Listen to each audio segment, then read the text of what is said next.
ভগবদ্গীতা এটি শুধু একটি ধর্মগ্রন্থ নয়, এটি এক অনন্ত জ্ঞান ও সমুদ্র, যেখানে ভগবান শ্রীকৃষ্ণ তার শাশ্বত জ্ঞানের দ্বারা মানব জীবনের সমস্ত সমস্যার সমাধান দিয়েছেন। প্রতিদিন অধ্যয়নে একটি যোগের ব্যাখ্যা প্রদান করে, যা আমাদের আত্মার প্রকৃত পরিচয় ও পরম সত্যের সন্ধান দেয়। আজ আমরা আলোচনা করব সপ্তম অধ্যায় জ্ঞান ও বিজ্ঞান যোগ, যেখানে ভগবান শ্রীকৃষ্ণ জানাচ্ছেন কিভাবে প্রকৃত জ্ঞানের মাধ্যমে আমরা তাকে বুঝতে পারি এবং মায়ার অন্ধকার থেকে মুক্ত হতে পারি। এই অধ্যায়ে শ্রীকৃষ্ণ আমাদের জানান শুধুমাত্র ধর্মীয় অনুষ্ঠান কর্মই নয়, বরং প্রকৃত জ্ঞান উপলব্ধির মাধ্যমে ভগবানকে পাওয়া সম্ভব।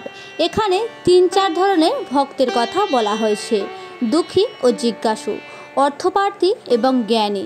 তবে তিনি স্পষ্ট করে দিয়েছেন যে জ্ঞানী ভক্তই সর্বশ্রেষ্ঠ, কারণ জ্ঞানী ভক্ত শুধুমাত্র স্বার্থপরভাবে কিছু চাইতে আসে না, বরং ভগবানের প্রকৃত স্বরূপ বুঝে তাকে পরম প্রেম ও ভক্তির মাধ্যমে অনুভব করেন। শ্রীকৃষ্ণ এই অধ্যায়ে আমাদের বোঝাচ্ছেন যে যদিও অনেক মানুষ বিভিন্ন দেবতাদের পূজা করে, প্রকৃতপক্ষে সমস্ত শক্তির মূল উৎস এবং অদ্বিতীয় শ্রীকৃষ্ণ নিজেই। অনেক জন্মের সাধনার পর একজন জ্ঞানী উপলব্ধি করেন বাসুদেব সর্বধর্মী মতে, অর্থাৎ বাসুদেবের সমস্ত কিছু। তবে এই উপলব্ধি সহজ নয়, কারণ মায়া বা ইন্দ্রিয় সুখের আসক্তি আমাদের চোখের সামনে এক বিভ্রম তৈরি করে, যা আমাদের সত্য থেকে দূরে সরিয়ে রাখে। ভগবান বলেন, না হং প্রকাশ্য যোগমা, আমি সকলের কাছে প্রকাশিত নই, কারণ আমার যোগমায়ার দ্বারা আমি আবৃত, অর্থাৎ সাধারণ মানুষ সহজে তাকে চিনতে পারে না যতক্ষণ না তারা ভক্তির মাধ্যমে নিজেকে পরিশুদ্ধ করে। কারণ আমার যোগমায়ার দ্বারা আমি আবৃত, অর্থাৎ সাধারণ মানুষ সহজে তাকে চিনতে পারেন না যতক্ষণ না তারা ভক্তির মাধ্যমে নিজেকে পরিশুদ্ধ করে। এই অধ্যায়ের শেষ ভাগে ভগবান শ্রীকৃষ্ণ একটি গুরুত্বপূর্ণ বার্তা দেন: যারা সত্যিকার অর্থে মুক্তি চায়, যারা জন্ম মৃত্যুর বন্ধন থেকে মুক্ত হতে চায়, তাদের একমাত্র পথ হলো ভগবানের শরণ নেওয়া। মৃত্যুর সময় যদি কেউ ভগবানকে স্মরণ করতে পারে, তবে সে ভগবানের শাশ্বত ধামে পৌঁছে যায়। এই গৌর জ্ঞান কেবল শাস্ত্র পাঠের মাধ্যমে নয়, বরং অনুশীলন, ভক্তি এবং জীবন ধারণের মাধ্যমে অর্জন করা যায়। এই ভিডিওতে আমরা গভীরভাবে বিশ্লেষণ করব সপ্তম অধ্যায়ের প্রতিটি শ্লোকের ব্যাখ্যা এবং জানার চেষ্টা করব কেন জ্ঞান ও বিজ্ঞান একসাথে থাকা জরুরি, কেন শুধুমাত্র বাইরের আচার অনুষ্ঠান যথেষ্ট নয়, এবং কিভাবে প্রকৃত জ্ঞানের মাধ্যমে আমরা ভগবানকে উপলব্ধি করতে পারি। তাহলে আসুন আমরা একসাথে প্রবেশ করি ভগবানের অপার জ্ঞানের ভাণ্ডারে এবং এই পবিত্র উপদেশগুলোর মাধ্যমে আমাদের জীবনকে আলোকিত করি আর আপনার আত্মাকে জ্ঞানের আলোয় উদ্ভাসিত করুন।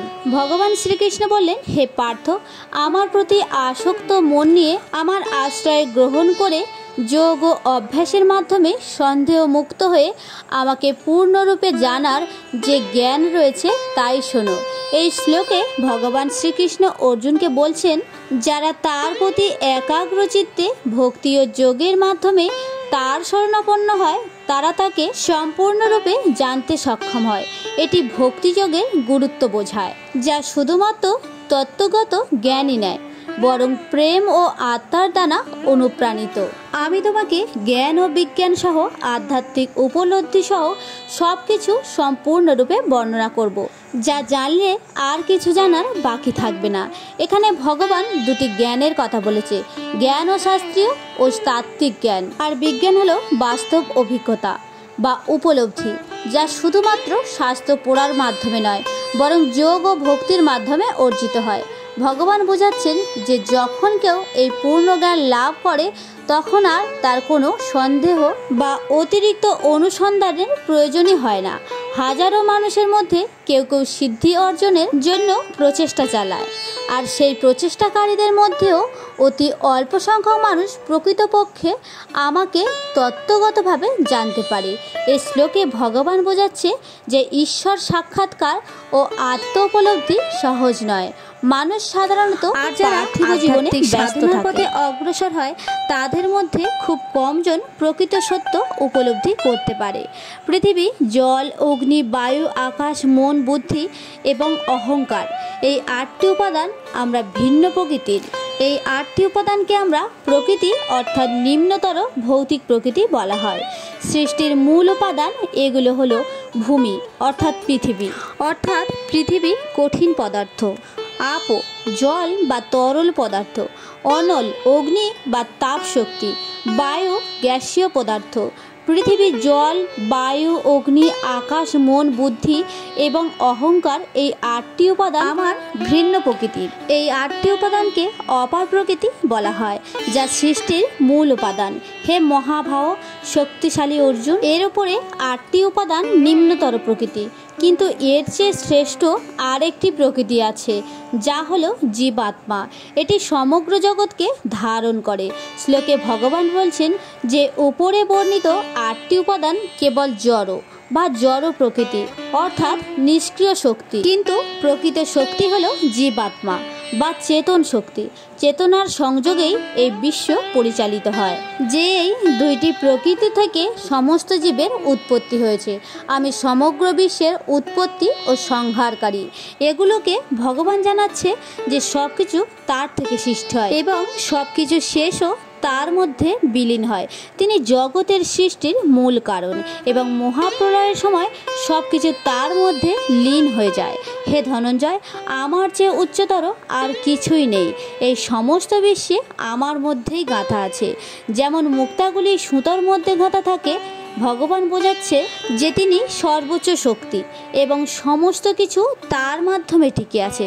যেমন একত্রিত মুক্তগুলি একটি সুতোর মধ্যে গাঁথা থাকে, কিন্তু সুতোটিকে দেখা যায় না, তেমনি ঈশ্বর গোটা বিশ্বকে ধারণ করেন, যদিও তিনি অদৃশ্য। হে কন্তেয়, আমি জলের মধ্যে রসচন্দ্র ও সূর্যের মধ্যে দীপ্তি, সকল বেদে অহংকার, আকাশে শব্দ এবং মানুষের মধ্যে ভক্তি। ভগবান বোঝাচ্ছেন যে তার উপস্থিতি সব কিছুর মধ্যেই আছে। জলের মধ্যে যে স্বাদ আছে তাও ভগবানের এক রূপ। চাঁদ ও সূর্যের আলো তিনি প্রকাশ করেন। সকল বেদের মূল শব্দ হলো ওম, তারই প্রতীক।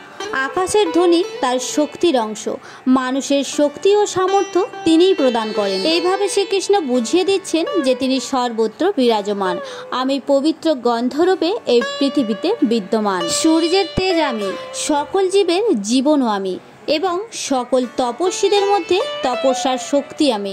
ভগবান বোঝাচ্ছেন যে তিনি প্রতিটি জড় ও জীবজন্তুর মধ্যে বিদ্যমান।